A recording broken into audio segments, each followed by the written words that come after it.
grew up in the town of Washburn, North Dakota, population 912.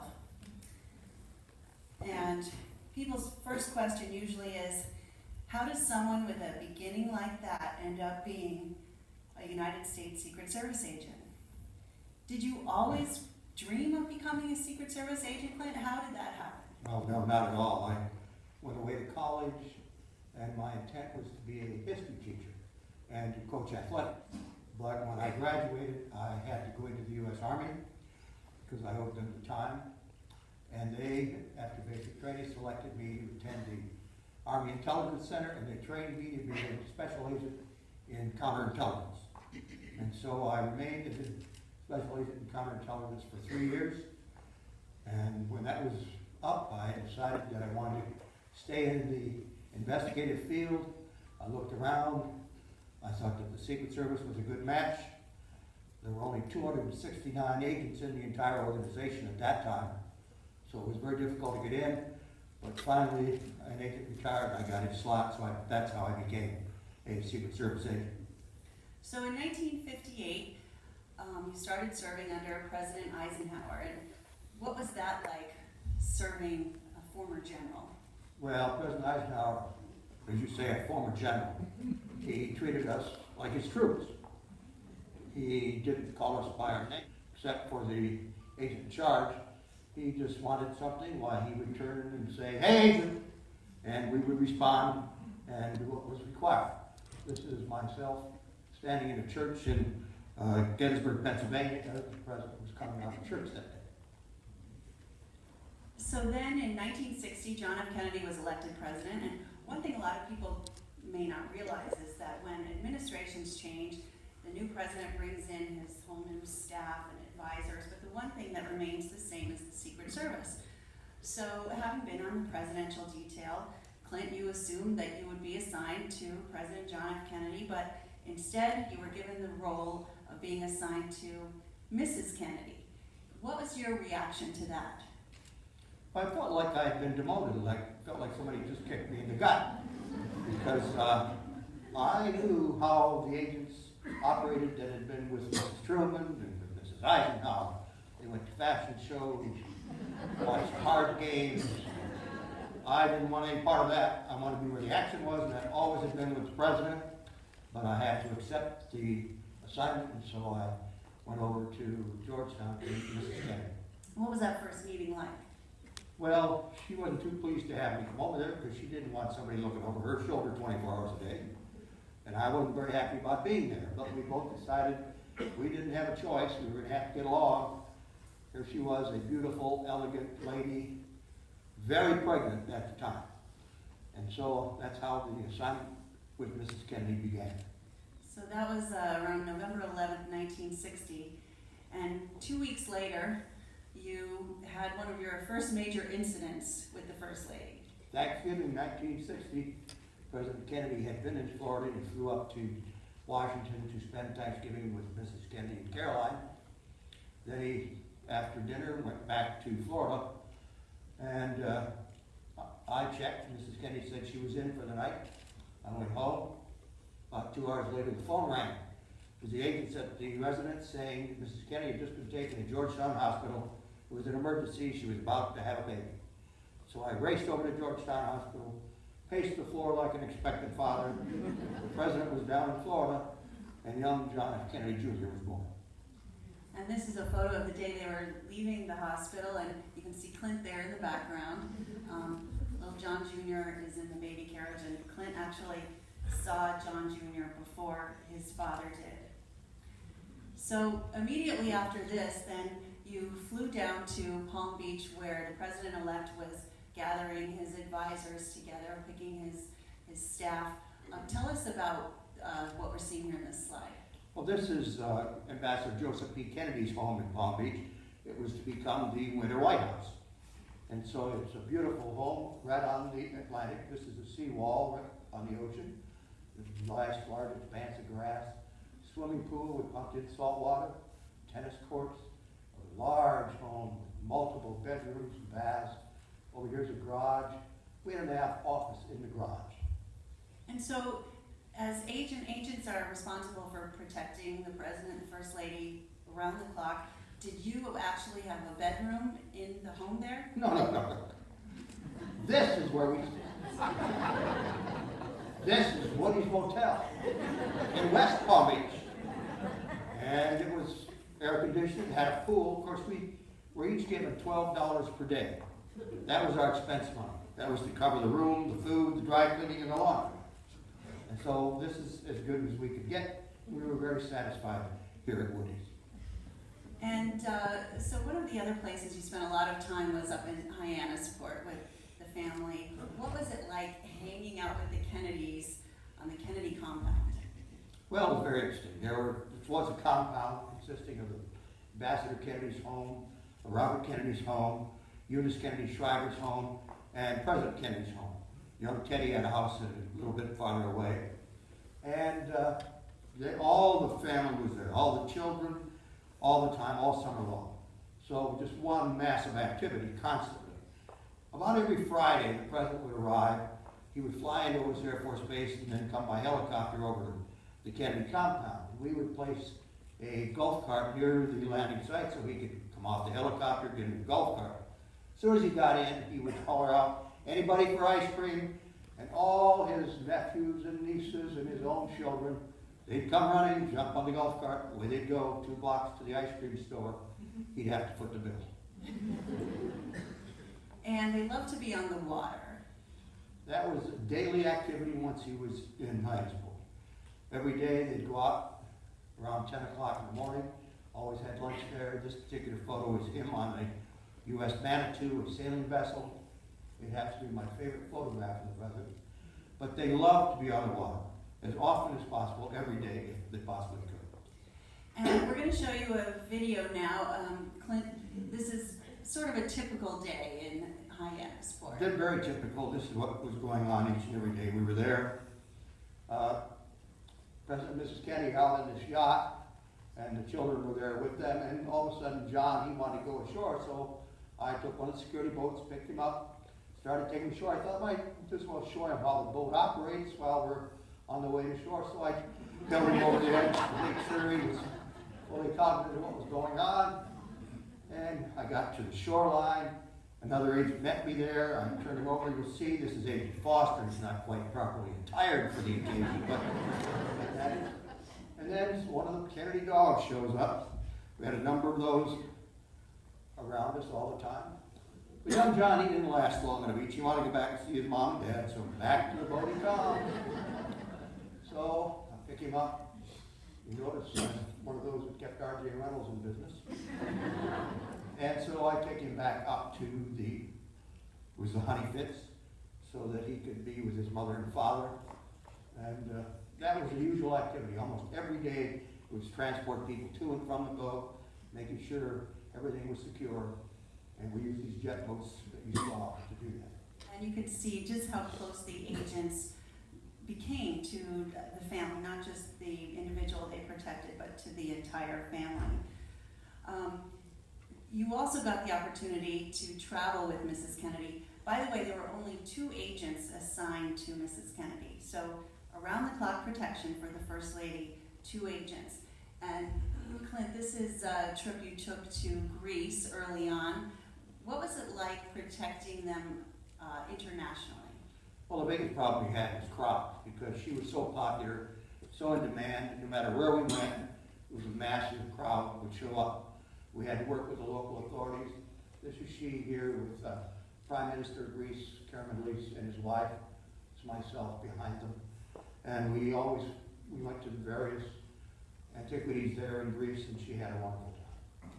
And another trip you went with her on was an historic trip to India and Pakistan in 1962. It was the first time an American First Lady had ever visited either of those countries. And Clint, you went ahead on the advance, which ended up being about 6 weeks in India because the trip kept getting postponed. Yeah, I spent 6 weeks in New Delhi and various parts of India trying to set this up.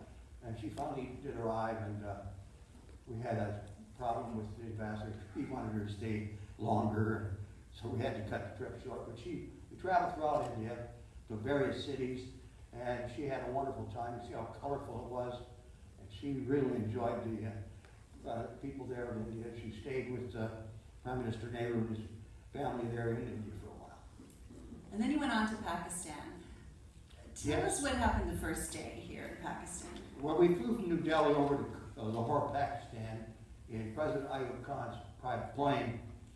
And we went to Lahore because they were having the International Horse Show there. Mrs. Kennedy loved horses. President Ayub Khan loved horses. And so we went there. They had this great big horse show, went up into the stands, and then he said to Mrs. Kennedy, he said, I want to bring you out on the field. I want to give you a present. And so we walked out on the field. They brought this horse out on the field. And you could see the expression on her face. She is really happy. And they presented her with this horse. His name is Sardar. And she was as happy as could be. And there you are. You don't look so happy. What are you thinking? I'm going to get this damn horse back to work. But we managed to do it with the help of the U.S. military and the state. And this whole trip to Pakistan was quite an adventure. Let's go ahead and roll this video. Tell us what we're seeing here. Well, this is in Peshawar, in northwest Pakistan. And we're traveling through the streets. We're on our way up to the Khyber Pass. You'll see in the process all these people that are there, about 98% male, because this is a Muslim country. Very few women were out and they weren't allowed to be there. But there were large crowds there just to see this female person from the United States they heard about. About halfway up to the Khyber Pass, there was an area we had to go through past the tribal area. And the tribal chieftain said they wanted Mrs. Kennedy to stop, they wanted to pay tribute to her, and they wanted to give her some gifts. So we get up there, and the advance agent called me and said, Clint, he said that tribal chief was going to give her a gold dagger, and they want to present her with a lamb. He said, wait a minute. I said, we've got enough animals. We've got 2 tiger cubs over in India. We've got a horse in Pakistan. He said, no, you don't understand. They want to sacrifice the lamb in her honor. I said, well, not in her presence, they're not. I said, tell the tribal chieftains, when they get to that point, I'll put her in the car, we'll take off, they can take the lamb and behind the tent and do whatever they want to. So that's what we did. But here you see her walking up the Khyber Pass. See, she has this hat on, it's called a curacle cap. It was on President Ayub Khan's head earlier that day. She complimented him. He took it off and put it on her head. It's the only time you'll ever see a female dressed in a Chanel suit wearing a curacle cap. But she had a wonderful time there up at the Khyber Pass, overlooking the Hindu Kush Mountains, which separate Pakistan from Afghanistan. It's the same area that you would not go into today. And then on your last day in Pakistan, you had yet another adventure with another animal. Yes, we were in Karachi. And a year before, Vice President Johnson, he was then Vice President, had been in Karachi. He was driving down the street one day and he stopped the motorcade because there was a fella driving some camels down the street and he wanted to just talk to him. So we got out of the car, we go over, talked to this gentleman, Bashir, the camel driver. He said, I'd like to have you come to the United States. Well, nobody ever thought that Bashir would accept. Well, he did. And he became a VIP. And so when Mrs. Kennedy went to Pakistan, it was mandatory for her to see Bashir.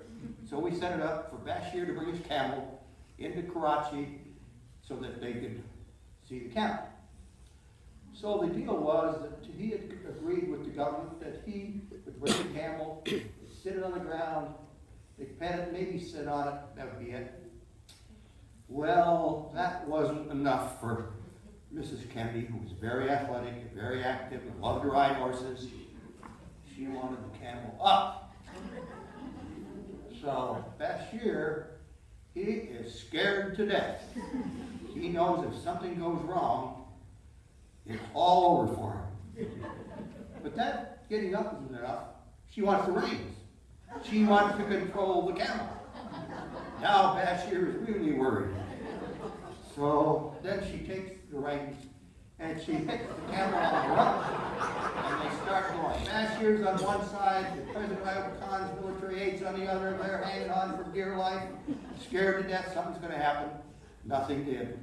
Camel went a few yards, came back, they put the camel down, and Mrs. Kennedy and her sister Lee, who was with her here, got off the camel. But you'll see the expression on her face as she gets off the camel. She is one happy First Lady.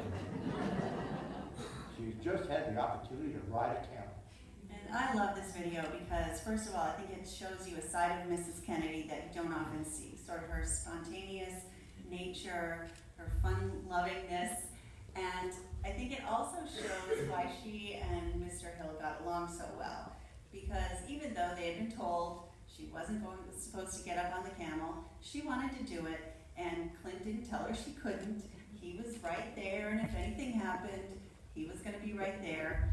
But he knew she was more than capable, and she had such a great memory from that. So Clint, throughout your time as an agent for Mrs. Kennedy, there were times when you were asked to do some things that were a little bit outside of the job description of a Secret Service agent. Is that accurate? Way outside. Tell us about the little hike you took. This is in February of 1963. And President and Mrs. Kennedy had flown down to Florida, Palm Beach, for the weekend. And when we got there, she told me she was, and the President were going to some friend's house for dinner, so I had my assistant stay with her, and I went to my room, sitting on my bed in my shorts and t-shirt. Phone rang. It's Mrs. Kennedy. She said, "Oh, Mr. Hill, the President and I would like to have you do something for us." I said, "All right, ma'am, what's that?" She said, "You know, Prince Radziwill is here." That was her sister's husband. And Charlie Spaulding is here. That was the President's best friend. And they're going to go on a little hike. And the President and I are going to go out and check on them periodically. And because of that, we know the Secret Service is going to have somebody out there. And we both think that should be you. I said, "All right, when do they want to start?" She said, "Oh, about midnight." I said, "Okay, I'll be right there." So I hung up the phone, sat down, and thought to myself, what could I possibly wear for a hike? What kind of shoes would I wear? And this wasn't just a little hike. It was a 50-mile hike. So I had a pair of Florsheim dress shoes. They were my best shoes, so I put those on. So out we go to the what was then just been built, the Sunshine Parkway. We went up just west of Palm Beach, started going south. Along the way, the Florida State Police stopped by to make sure everything was okay. And you'll see here the Prince lying there, Charlie Spaulding lying there. They're receiving oxygen. Of course, they're smoking at the same time. I didn't have that luxury to have that. And then the President would come out. And at this particular time, they were also arresting. And you see, he's addressing me. He's giving me a bad time about allowing them to rest, because there was a little wager involved. He had bet them they couldn't make 50 miles. And he wanted me to push them as hard as I could to ensure that they didn't make it. But in the end, you made it. In the end, they made it. We made it. About 20 hours, right? Took us 20 hours. We got down to near Fort Lauderdale, and that was the 50-mile mark. And put them in the car, drove back to Palm Beach. I was so relieved. I thought, oh boy, that shower's going to feel good now, that bed. Got to the residence. The agent said to Clint, "The President wants to see you." I go, "Oh, no, not again." So in I go, and they were having a little party. President and Mrs. Kennedy had decided to have this little party, and they had prepared a little medal for me. So you see here, the President is presenting this medal to me. It says, "For Dazzled, February 23rd, 1963. The Order of the Pacemaker. He whom the Secret Service will follow into the battle of the Sunshine Highway. Signed, John F. Kennedy." And do you want to explain who Dazzle is? That was my code name. Dazzle. I don't know why. I'm sure we can all figure out So it's around this time, in early 1963, also, Mrs. Kennedy shared a little secret with you. Yes, she came to me and she said, Mr. Hill, she said, we're not going to be going to Greece this summer or Italy. We're going to really have to curtail our activities. I said, oh, I said, is something wrong? She said, no, I'm pregnant. I said, wonderful. She said, we're going to go up to the Cape to spend the entire summer in Hyannisport, and Dr. Walsh is going to come up, that was her obstetrician, and spend the entire summer as well, so that's what we did. We went to Hyannisport to spend the summer of 1963. On August 8th, Mrs. Kennedy wanted to go out to the stables to watch Caroline ride. And so Paul Landis, my assistant, took her out there. When they got out there, she started to feel ill, and she asked that he take her back to the Kennedy Complex. On the way back, she started getting worse all the time. So he radioed ahead to have the doctor meet them when they arrived, and then they made sure I was fully aware of what was going on. I raced back there, and the doctor met Mrs. Kennedy, examined her, and said, you need to go to the hospital right now. So a helicopter was called in, transported her over to Otis Air Force Base Hospital, where we'd set up an emergency section for just such an occasion as this. And the president was at the White House in Washington. We notified him. They scrambled some aircraft to get him up to Otis. Air Force One, unfortunately, was not available at the moment. It was in flight status. So I went to the hospital with Mrs. Kennedy and placed the floor once again like an expectant father. This time there was a problem with the young baby that was born. They had some extremely serious lung problems. They asked me to notify the president when he got there that they had to talk to him right away, which I did. Then they came to me and he said, we need to baptize the boy right away. Can you get a priest? We got a priest, baptized the little boy.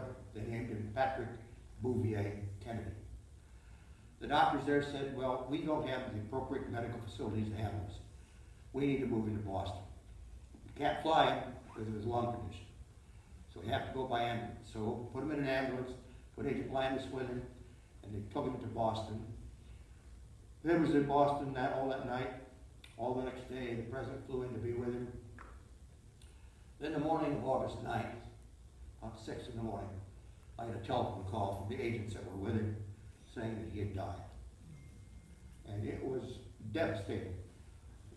Not only to President and Mrs. Kennedy, of course, to them, but to the agents as well, because we had gone through this whole pregnancy with her. So it was very difficult. But it was news around the world about this young infant boy had died. And so that occurred on August 9th, 1963. So understandably, Mrs. Kennedy was very depressed. You ended up taking her over to Europe on a cruise, and when she came back, she felt better, and the President and Mrs. Kennedy were noticeably closer, and she told you something that surprised you once again, something that she wanted to do now. Yeah, she said, Clint, Mr. Hill, she never did call me Clint, just Mr. Hill. She said, Mr. Hill, this fall the President's going to start his campaigning for the 1964 election.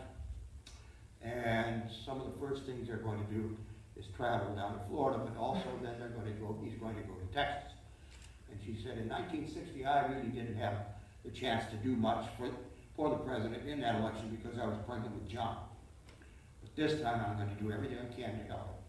And I'm going to start by going with him to Texas. Now, before we take you to Texas, we want to give you an idea of what it was like for this small group of Secret Service agents to protect this wildly popular President and First Lady around the world. Clint, as we go through these photos, remind us how many agents there were on the presidential detail at this time. There were 2 of us assigned to Mrs. Kennedy. We had 3 agents assigned to the 2 children. And there were 34 agents assigned to the President. Now that sounds like a lot, but they were working 3 shifts. And then you have to account for sick leave, days off, and people who were away on advance. The agents didn't get many days off. And so normally there would be about 5 agents around the President at any one time. Now this is in Dublin, Ireland. The President went there, and you'll see the massive crowds that showed up, see the people hanging out of windows, any place that had an opportunity to get to view the President in this motorcade, they did. We went to Costa Rica. The military had to be called out to help us get through the crowd there. The President is here. You'll see the difficulty we had in getting through that crowd. This is in Mexico City. Mexico City sits up about 8,000 feet, but that's not snow. That's confetti. Using an open car, got to the end of the motorcade route, the car was full right up to the top of the seats with confetti. There were 2 million people on the parade. This is in Billings, Montana. Some father has decided to pass his child across the crowd to try and touch the President. Something we really tried to stop, but we're unable to really stop. This is in Berlin. See 2 young ladies have broken through the outer perimeter and are approaching the President. 2 agents are about to repel them back into the crowd. This is the Ich bin ein Berliner speech site in Berlin. Hundreds of thousands of people there, on top of buildings, on balconies, looking out windows, all over the place, as he spoke to the people and declared, Ich bin ein Berliner. So now we're coming into November 1963. Tell us about this trip. Why were they going on this trip to Texas?